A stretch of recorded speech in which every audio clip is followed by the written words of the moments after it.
अस्सलाम वालेकुम all friends. तो आज हम डिस्कस करने जा रहे हैं लीनियर मोमेंटम। तो वर्ड पहले देखते हैं लीनियर का मतलब क्या होता है। लीनियर का मतलब है स्ट्रेट लाइन। क्या? जब कोई बॉडी स्ट्रेट लाइन में मूव करती है उसे हम क्या कहते हैं? Linear momentum. चाहे वो एक्स एक्सिस में मूव करती हो, चाहे वो वाई एक्सिस में मूव करती हो, चाहे वो जेड एक्सिस में मूव करती हो, किसी भी एक्सिस में अगर स्ट्रेट लाइन में मूव करती है उसे हम क्या कहते हैं? Linear momentum.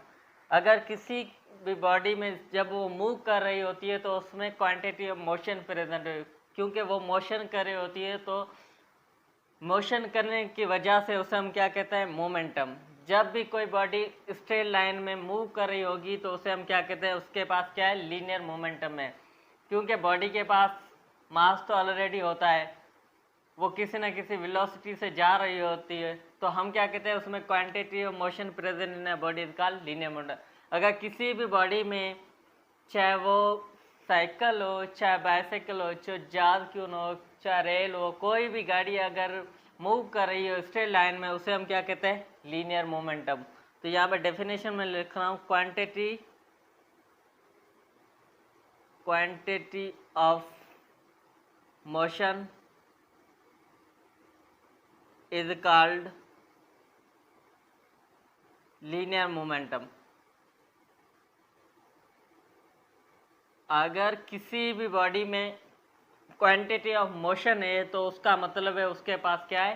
लीनियर मोमेंटम है। क्या? जब किसी के पास कोई भी बॉडी लीनियर मोमेंटम अपने मोशन कर रही हो तो उसके पास क्या होता है? लीनियर मोमेंटम होता है। लीनियर मोमेंटम या क्वांटिटी ऑफ मोशन जो होती है वो डिपेंड करती है दो चीज़ों में। क्या? Quantity of motion depend upon, quantity of motion depend करती है दो चीज़ों पे। पहली चीज़ कौन सी? सपोज करते हैं कोई बॉडी है, ये एक बॉडी है और ये दूसरी बॉडी है, मास m1 और m2।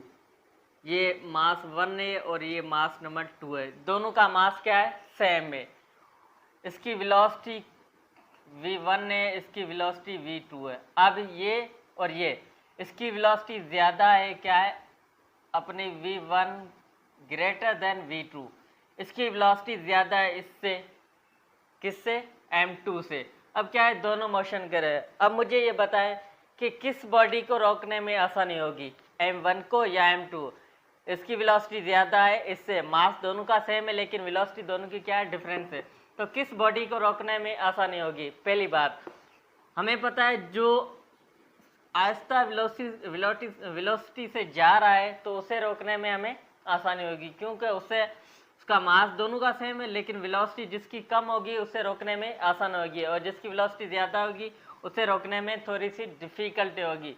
तो इसको रोकने में हमें ज़्यादा फोर्स की नीड होगी, इसको रोकने में हमें कम फोर्स की नीड होगी। तो ये क्या है? क्वांटिटी ऑफ मोशन होती है, किस पे डिपेंड करती है? एक तो मास पे, दूसरा किस पे? वेलोसिटी पे। एक मास पे, दूसरा किस पे? वेलोसिटी। अगर वेलोसिटी की दोनों की डिफरेंट है तो उसका मतलब उसमें क्वांटिटी ऑफ मोशन है, उसमें क्या है? लीनियर मोमेंटम है, क्योंकि वो वेलोसिटी से तो जा नहीं है, चाहे डिफरेंट हो चाहे सेम हो, लेकिन दोनों के पास वेलोसिटी है। अब इन दोनों में मोमेंटम किसका ज़्यादा होगा? तो हमें पता है जिसकी क्वांटिटी ऑफ मोशन ज़्यादा होगी तो उसका मोमेंटम भी ज़्यादा होगी। तो m1 क्या है? ज़्यादा अपना मोशन से ज़्यादा जा रहा है तो उसके पास क्या है? मोमेंटम भी ज़्यादा होगा। क्या? लीनियर मोमेंटम भी ज़्यादा। जो ज़्यादा क्वांटिटी ऑफ मोशन से जा रहा है तो उसके पास लीनियर मोमेंटम ज़्यादा, जो कम से जा रहा है तो उसके पास लीनियर मोमेंटम कम होगा। अब दोनों का अगर मास में सेम रखूँ, अगर यहाँ पे मास डिफरेंट रखूँ और वेलोसिटी को सेम रखूँ, सपोज करूँ ये हमारे पास एक m1 है और ये हमारे पास क्या है? m2 है। अब क्या है? m1 ग्रेटर देन है m2 से, और इनकी वेलोसिटी v1 और v2 दोनों सेम है। अब बताएं इन दोनों में रोकने में किसको आसानी होगी? वेलोसिटी दोनों के सेम है लेकिन मास पहले का ज़्यादा है और सेकंड का कम है। तो हमें पता है जिसका मास कम होगा उसे में रोकने में आसानी होगी, जिसका मास ज़्यादा होगा उसको रोकने में थोड़ी डिफिकल्टी होगी। ये तो पॉसिबल है क्योंकि इसका मास m1 का ज़्यादा है, वेलोसिटी दोनों की सेम से जा रहे हैं, लेकिन मास ज़्यादा होने की वजह से हमें इस पर ज़्यादा फोर्स लगानी पड़ेगी एज कम्पेयर टू m2 से। तो ये भी क्या होगा, एक मास पे डिपेंड करिए, दूसरी क्या है वेलोसिटी। कौन, क्वांटिटी ऑफ मोशन या लीनियर मोमेंटम किस पे डिपेंड करता है, मास पे और वेलोसिटी। अगर मास और वेलोसिटी को देखें तो हम क्या कहते हैं, linear momentum. Mass and velocity का अगर हम प्रोडक्ट लेंगे तो उसे भी हम क्या कहेंगे, लीनियर मोमेंटम। दोनों का मास डिफरेंट, दोनों का मास सेम, वेलोसिटी डिफरेंट, यहाँ पे वेलोसिटी सेम। तो ये भी क्या आ रहा है, क्वांटिटी ऑफ मोशन डिपेंड किस पे कर रहा है, मास और वेलोसिटी। यहाँ पे डिपेंड कर रहा था वेलोसिटी, दोनों का डिफरेंट है इसीलिए इसके क्वांटिटी ऑफ मोशन ज़्यादा है। यहाँ पे क्या है, मास डिफरेंट होने की वजह से फिर भी क्वांटिटी ऑफ मोशन पे क्या है, डिफरेंट है। इसलिए हम कहते हैं कि जो क्वांटिटी ऑफ मोशन डिपेंड करती है एक मास पे एक वेलोसिटी। यहाँ पे वेलोसिटी डिफरेंट, यहाँ पे वेलोसिटी सेम, यहाँ पे मास क्या है, सेम थे, यहाँ पे मास चेंज हो गए। तो यहाँ पे वेलोसिटी पे डिपेंड कर रही है, यहाँ पे मास पे डिपेंड कर रही है क्वांटिटी ऑफ मोशन। इसलिए हम कहते हैं क्वांटिटी ऑफ मोशन डिपेंड एक मास पे करती है, दूसरी वेलोसिटी पे। अब उसकी डेफिनेशन लिखते हैं किसकी, लीनियर मोमेंटम। लीनियर मोमेंटम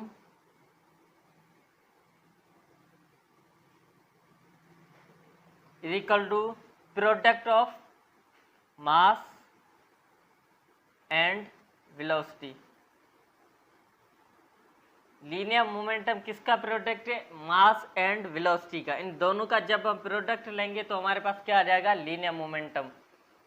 इसको अगर हम सिंबल्स में लिखें तो P is equal to m into V.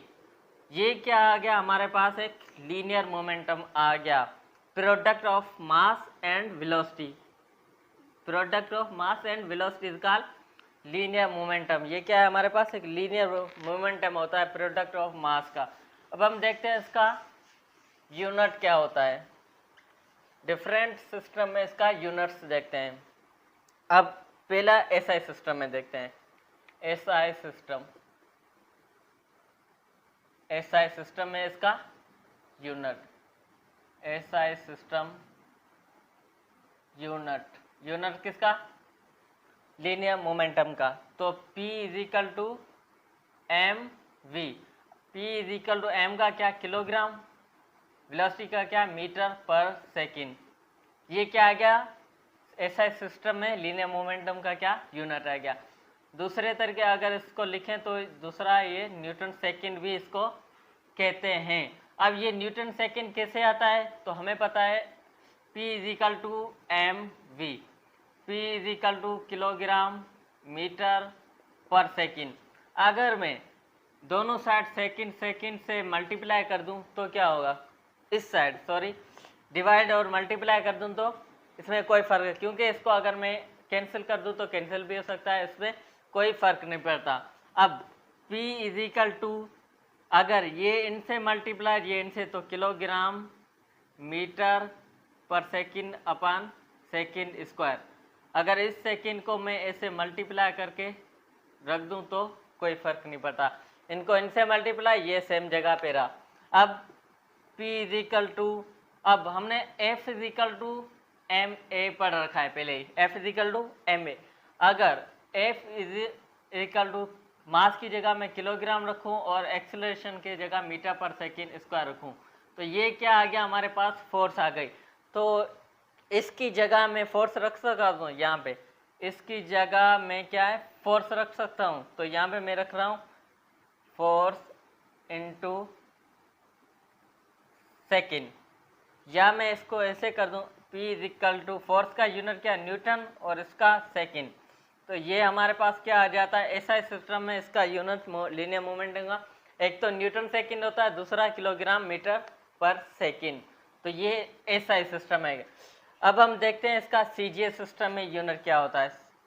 ये हमारे क्या है, SI सिस्टम में आ गया। अब हम CGS में देखते हैं, CGS सिस्टम, ये SI सिस्टम में इसका यूनिट अब CGS है। तो P is equal to mass का क्या होगा, ग्राम हो जाएगा, वेलोसिटी का क्या होगा, सेंटीमीटर पर सेकेंड। तो ये आ गया इसका सीजी सिस्टम में किसका, लीनियर मूवमेंट का यूनिट, ग्राम सेंटीमीटर पर सेकेंड। ये हमारा इसमें आ गया सीजी सिस्टम। उसके बाद हम देखते हैं एफपीएस सिस्टम में या बीटीयू सिस्टम। बीटीयू सिस्टम में क्या होगा, यहाँ पे आ गया P इजिकल टू अपना मास का क्या हो जाएगा, सल्ग, और वेलोसिटी क्या होगा, फुट पर सेकेंड। फुट पर सेकेंड या उसे हम क्या कहते हैं, P is equal to pound second. ये हमारे दो यूनिट्स आ गए किसमें, बीटीयू सिस्टम में। तो ये हमारे पास क्या था, लीनियर मोमेंटम का कॉन्सेप्ट था। अगर कोई भी बॉडी मोशन में अगर जा रही हो तो उसे हम क्या कहते हैं, लीनियर मोमेंटम। किसी भी बॉडी के पास अगर मोशन है, एक मोशन में जा रही है, लीनियर जा रही है, एक ही एक्सिस में जा रही है, तो उसे हम क्या कहते हैं, linear momentum. Linear momentum depend या अपना क्वांटिटी ऑफ मोशन डिपेंड किस पे करती है, मास और वेलोसिटी में। अगर जिसके पास मास और वेलोसिटी होगा तो उसे हम क्या कहते हैं, लीनियर मोमेंटम। तो product of mass and velocity का लीनियर मोमेंटम। उसका एसआई सिस्टम में यूनिट क्या होता है, न्यूटन सेकेंड या किलोग्राम पर सेकेंड उसका यूनिट होता है। अगर सीजीएस में देखें तो ग्राम सेंटीमीटर पर सेकेंड। अगर बीटीयू सिस्टम में देखें तो सर्ग फुट पर सेकेंड या पाउंड सेकेंड। तो ये इनके कुछ यूनिट्स थे एसआई में, सीजीएस में और बीटीयू सिस्टम में। ओके, अब हम देखते हैं relation between linear momentum and second law of motion. क्या लीनियर मोमेंटम और सेकेंड लॉ ऑफ मोशन किसके बराबर, एफ, या हम P is equal to F is equal to किसके बराबर, एम ए। लीनियर मोमेंटम और सेकेंड लॉ ऑफ मोशन के बीच में क्या देखते हैं, रिलेशन को देखते हैं। तो यहाँ पे सपोज करता हूँ मैं एक मास एम, ये एक मास एम है जो किसी वेलोसिटी से जा रहा है। क्या मास वाली कोई बॉडी है, किसी इनिशियल वेलोसिटी से जा रही है। मैं क्या कर रहा हूँ, इस पर कोई फोर्स अप्लाई कर रहा हूँ टाइम के लिए, कुछ टाइम के लिए, कुछ सेकंड्स के लिए। मैं क्या कर रहा हूँ, जो इनिशियल वेलोसिटी से जा रहा है मास, उस पर फोर्स अप्लाई किया है। तो इसकी क्या है, ये वेलोसिटी चेंज हो गई, चेंज हो जाएगी किसमें, इसकी फाइनल वेलोसिटी में। ये क्या है, इनिशियल वेलोसिटी से जा रहा था, उस पर जैसे ही मैंने फोर्स अप्लाई की उसकी वेलोसिटी में चेंज आ गया, जो उसकी फाइनल वेलोसिटी में चेंज हो गई। तो ये हमारे पास था इनिशियल, ये हमारे पास इनिशियल वेलोसिटी से जा रहा है, ये फाइनल वेलोसिटी से है। ये हमारे पास क्या है, वेलोसिटी में चेंज आया। वेलोसिटी में चेंज आएगा मतलब क्वांटिटी ऑफ मोशन में चेंज आया। क्वांटिटी ऑफ मोशन हम किसे कहते हैं, मोमेंटम को। तो ये क्या है, ये किसी न किसी वेलोसिटी से जा रहा था, किसी न किसी मोशन से जा रहा था। तो क्वांटिटी ऑफ मोशन हम किसे कहते हैं, मोमेंटम या लीनियर मोमेंटम। तो ये किसका, इनिशियल मोमेंटम से जा रही थी, तो इसको मैं लिख लूँगा एम वी आई, क्योंकि ये इनिशियल मोमेंटम से जा रहा था। और ये फाइनल मोमेंटम, जैसे ही हमने फोर्स कुछ टाइम के लिए अप्लाई की, तो इसका फाइनल मोमेंटम से तो हम कहते हैं एम वी एफ। ये इसका क्या है, फाइनल मोमेंटम आ गया। Initial momentum mass into velocity, final momentum mass into velocity. ये इनिशियल वेलोसिटी, ये फाइनल वेलोसिटी। अब यहाँ पे मैं लिख रहा हूँ initial momentum. Initial momentum, initial momentum किसके बराबर है, एम वी आई। उसका फाइनल मोमेंटम, फाइनल मोमेंटम किसके बराबर, final momentum is equal to M V F. Initial momentum, ये फाइनल। अब जो यहाँ पे मैंने इसके बारे में लिखा हुआ है उसको देखते हैं। तो consider a body of mass, कोई बॉडी है जिसका मास एम है, moving with a certain velocity V I, कुछ वेलोसिटी से वो मूव कर रही है जिसकी वेलोसिटी क्या है, initial velocity V I. Let a force be applied on it for a time T second, कुछ टाइम के लिए इस पर क्या है, हम फोर्स अप्लाई करते हैं। Such that the velocity of the body change and became V F. जैसे हमने कुछ टाइम के लिए, कुछ सेकंड्स के लिए इस बॉडी पे फोर्स अप्लाई की, तो उसकी वेलोसिटी चेंज हो गई, वो किस में चेंज होगा, वी एफ में चेंज हो गई। तो ये क्या था, हमारे पास इनिशियल मोमेंटम आ गया, क्योंकि मास तो ऑलरेडी है और वेलोसिटी, दोनों को प्रोडक्ट लेंगे तो हमारे पास लीनियर मोमेंटम, ये इनिशियल लीनियर मोमेंट है, ये फाइनल लीनियर मोमेंट है। तो यहाँ पे initial momentum mvi, final momentum mvf। अब हम चेंज इन मोमेंटम कैसे निकालते हैं या चेंज इन लीनियर मोमेंटम कैसे निकालते हैं? Change in linear momentum is equal to, final में से माइनस कर दो इनिशियल मोमेंटम, तो हमारे पास क्या आ जाएगा? फाइनल मोमेंटम से इनिशियल मोमेंटम माइनस कर देंगे तो हमें क्या मिल जाएगा? Change in linear momentum. अब मैं क्या करता हूँ, इस लीनियर मोमेंटम को या चेंज इन मोमेंटम को टाइम से डिवाइड कर देता हूँ। तो रेट ऑफ चेंज ऑफ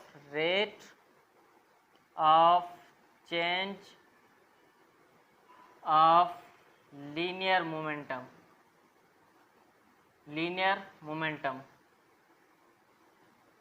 किसके बराबर आ जाएगा? mvf minus mvi divided by time. क्योंकि हमने इसको टाइम से डिवाइड कर दिया, इसको तभी हम इसको कह रहे हैं rate of change of linear momentum, time के साथ लीनियर मोमेंटम में चेंजिंग। अब यहाँ पे क्या है, ये m और ये m दोनों में से अगर मैं कॉमन निकालूं तो यहाँ पे लिख रहा हूँ rate of change of momentum. Linear momentum या मोमेंटम सेम बात है। तो यहाँ से m क्या कर रहा हूँ, मैं कॉमन निकाल रहा हूँ, m कॉमन आ गया, बाकी vf माइनस vi सेम का सेम डिवाइडेड बाय टाइम। अब हमारे पास ये जो क्वांटिटी, ये जो हमारे पास जो आ रही है क्वांटिटी, ये जो हमारे पास फार्मूला आ रहा है वो किसका आ रहा है? एक्सीलरेशन। किसका? vf minus vi upon change in time. ये किसके बराबर है? हमारे पास एक्सीलरेशन के जगह बराबर है। तो इसकी जगह मैं एक्सीलरेशन को पुट कर सकता हूँ। तो rate of change of momentum is equal to किसके? ma। इसकी जगह मैंने क्या पुट कर दिया? एक्सीलरेशन, क्योंकि ये एक्सीलरेशन के बराबर होता है तो ये एक्सीलरेशन के बराबर गया।